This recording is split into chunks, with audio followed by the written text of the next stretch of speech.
আসসালামু আলাইকুম, hello viewers, welcome to back my YouTube channel tech বারপু। ফেসবুক মার্কেটিং এর নতুন একটি ভিডিওতে আপনাদের আবারও স্বাগতম। তো এই ভিডিওতে আমি আপনাদের সাথে আপডেট ইনসাইট অডিয়েন্স নিয়ে কথা বলবো। তো অনেকেই আমাকে ইউটিউবে কমেন্ট করে জানিয়েছেন যে আপডেট ইনসাইট অডিয়েন্স নিয়ে একটি পূর্ণাঙ্গ আলোচনা করার জন্য। তো আমি চেষ্টা করব এই ভিডিওতে আপডেট ইনসাইট অডিয়েন্স নিয়ে এ টু জেড একটি ধারণা দেওয়ার জন্য। তাহলে চলুন শুরু করা যাক। তো আপনি যদি আমার এই চ্যানেলের নতুন দর্শক হয়ে থাকেন এবং আমার এই ভিডিওগুলো যদি ভালো লাগে এবং হেল্পফুল হয়, তাহলে কিন্তু চ্যানেলটি সাবস্ক্রাইব করে নিতে পারেন। এবং যদি অলরেডি সাবস্ক্রাইব করে থাকেন তাহলে অসংখ্য অসংখ্য ধন্যবাদ। So let's get started.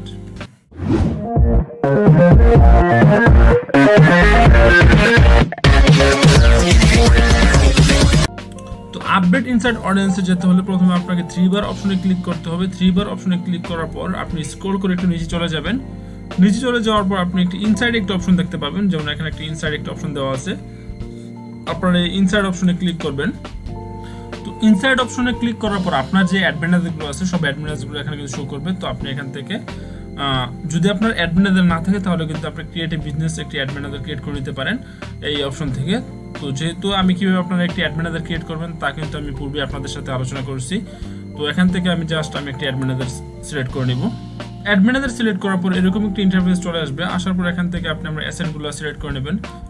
আপনি যে পেজগুলোর অডিয়েন্স জানতে চান, যে তাদের অডিয়েন্স কোন ক্যাটাগরির এবং তাদের এজ এবং তাদের ক্লাসিফাইড কি, সব কিছু কিন্তু আপনি এখান থেকে দেখতে পারবেন।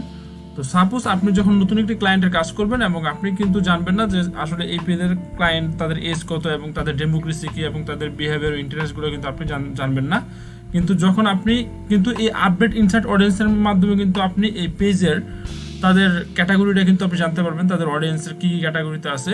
তো সাপোজ আমি এখানে আমার এই অ্যাসেটগুলো অ্যাড করে নিলাম।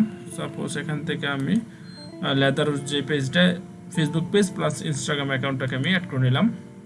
তো এই ওভারভিউতে নর্মালি আপনি 28 দিনের ডাটাটা দেখতে পারবেন। আর যদি আপনি এর চেয়ে কম অথবা বেশি অত নির্দিষ্ট কোনো সময়ের আপনি ডাটাটা দেখতে চান তাহলে এখান থেকে আপনি ফিল্টারিং করে নেবেন। সাপোজ এখানে দেখতে পাচ্ছেন যে লাস্ট উইক, লাস্ট ইয়ার এবং লাস্ট মান্থ, তারপর এখান থেকে আপনি নির্দিষ্ট একটা টাইমের কিন্তু ডাটা দেখতে পারবেন। তো এটা আমি ডিফল্ট করে রাখলাম। তো দেখতে পাচ্ছেন যে আমার ফেসবুক পেজের রিচটা প্রথমত ছিল একটু ভালো ছিল জুলাইয়ের 31 তারিখ, তারপর কিন্তু আস্তে আস্তে কমে গেছে, কারণ আমি এই পেজে কিন্তু কোনো আপডেট দিই না। আপডেট না দেওয়ার কারণে কিন্তু পেজের রিচ কিন্তু ডাউন হয়ে গেছে। আপনারা যে এখানে খেয়াল করে দেখেন যে পেজের রিচ কিন্তু ডাউন। যখন এটা পেজের রিচ আপ হইতো তখন কিন্তু এখানে কিন্তু গ্রিন একটা সিঙ্গেল থাকতো এবং এই যে একটা অ্যারো চিহ্ন দিয়ে রাখছে নিচের দিকে আছে, এটা কিন্তু উপরের দিকে থাকতো। ওকে, আর ইনস্টাগ্রামে কিন্তু কোনো রিচই নেই, যার জন্য কিন্তু এখানে একদম জিরো।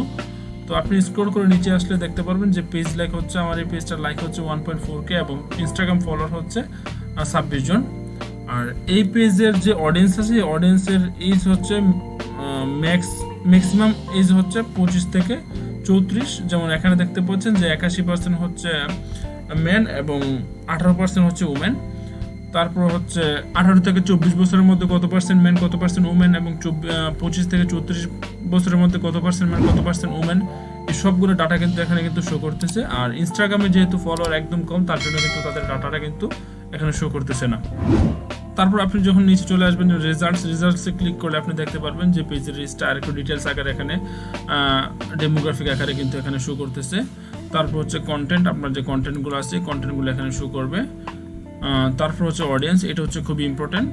তো এখানে দেখতে পাচ্ছেন যে আমরা যে ওভারভিউতে যে শেষের দিকে দেখেছিলাম যে অডিয়েন্সের ক্রাইটেরিয়াগুলো এখানে কিন্তু ডিটেলস আকারে কিন্তু দেওয়া আছে।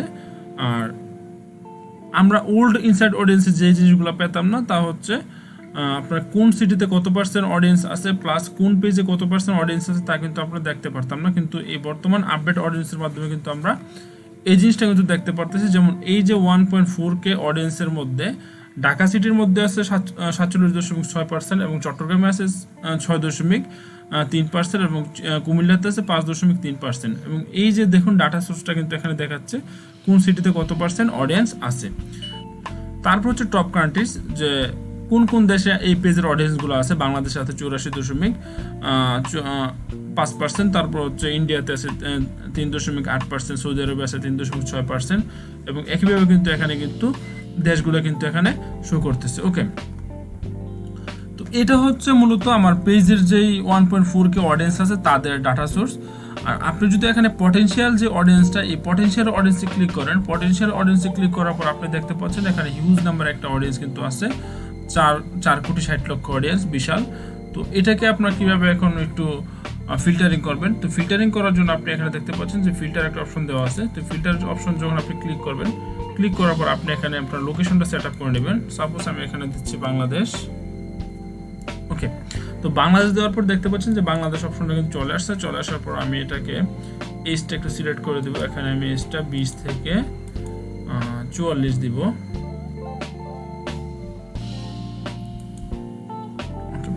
তো 20 থেকে 44 যখন আমি এজটা দিয়েছি তখন কিন্তু আমার পটেনশিয়াল অডিয়েন্সটা কিন্তু কমে গেছে। এখন পটেনশিয়াল অডিয়েন্স কিন্তু আছে 3,80,00,000। তো তারপর আমি যখন জেন্ডারটা সিলেক্ট করব, জেন্ডার যখন আমি ম্যান দিব তখন দেখতে পারবেন যে অডিয়েন্সটা কিন্তু আরো কমে যাবে। অডিয়েন্স কিন্তু এখানে আছে 2,60,00,000, ওকে। তো তারপর এখানে ইন্টারেস্ট দিব যে আমি যে প্রোডাক্টটা নিয়ে কাজ করতে যাচ্ছি এবং যে নিশ নিয়ে আমি আগাচ্ছি সেই নিশগুলো কিন্তু আমি এখানে ইন্টারেস্ট আকারে সাবমিট করব। তখন কিন্তু আমার কিন্তু একটা age plus country plus location কিন্তু এখানে শো করবে। তো সাপোজ আমি এখানে যদি ব্যাগ দেই,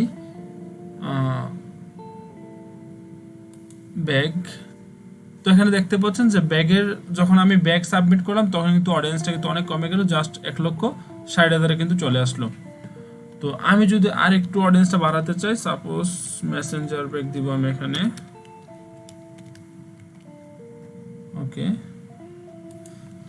তো যখন মেসেঞ্জার ব্যাগ দিলাম তখন কিন্তু আমার এখানে 2,10,000 কিন্তু অডিয়েন্সটা একটু বাড়ছে। তো যতই আমি আমার প্রোডাক্টের বিভিন্ন ক্রাইটেরিয়া থেকে আমি ইন্টারেস্টগুলো সাবমিট করবো তখন কিন্তু অডিয়েন্সটা কিন্তু আস্তে আস্তে কিন্তু বেড়ে যাবে।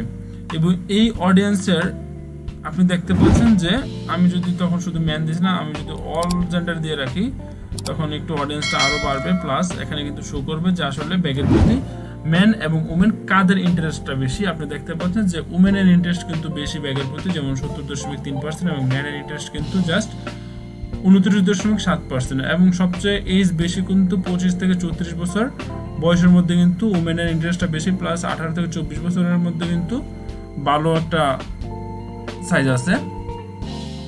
তো আপনি যখন ব্যাগ নিয়ে কাজ করবেন তখন কিন্তু আপনি আপনার এজটা কিন্তু 18 থেকে 44 পর্যন্ত দিতে পারেন, কারণ এটার মধ্যে দিলে কিন্তু আপনার একটা ভালো একটা ফিডব্যাক পাবেন আশা করা যায়। তো তারপর দেখা যায় যে কোন কোন সিটিতে সবচেয়ে বেশি এই ব্যাগের প্রতি ইন্টারেস্ট আছে। যেমন ঢাকার মধ্যে আছে 52.58%, প্লাস চট্টগ্রামের মধ্যে আছে 10.62%, সিলেটের মধ্যে আছে 2.63%, এবং পর্যায়ক্রমে কিন্তু এখানে কিন্তু শো করতেছে যে কোন সিটিতে কত পার্সেন্ট করে এই ব্যাগের প্রতি ইন্টারেস্ট করা অডিয়েন্স আছে। তো আপনি যখন একটু নিচে চলে আসবেন যে টপ কান্ট্রিজ, যে আমি যেহেতু শুধু বাংলাদেশ সিলেক্ট করছি তার জন্য কিন্তু এখানে বাংলাদেশে 100% অডিয়েন্স শো করতেছে। তো তারপর হচ্ছে টপ পেজ, যেই কাজটা আগে ওল্ড ইনসাইড অডিয়েন্সে ছিল না, যে কোন পেজের সাথে আপনার এই অডিয়েন্স ম্যাচিং করা অডিয়েন্স কত পার্সেন্ট আছে। সাপোজ প্রথম আলোতে দেখতে পাচ্ছেন যে 42.22% অডিয়েন্স আছে যাদের ইন্টারেস্ট কিন্তু ব্যাগের প্রতি, এবং গ্রামীণ ফোনে আছে 37.46% যাদের ইন্টারেস্ট ব্যাগের প্রতি। এবং প্রত্যেকটা পেজে যে আপনার এই অডিয়েন্সটা কোন কোন পেজের সাথে মিলতেছে এবং কোন পেজে কত পার্সেন্ট অডিয়েন্স আছে সেই ডাটাটা কিন্তু এখানে শো করতেছে। তো আপনি যখন অ্যাড রান করবেন তখন কিন্তু আপনি এই পেজগুলো কিন্তু সাজেস্ট করে দিলে পারেন।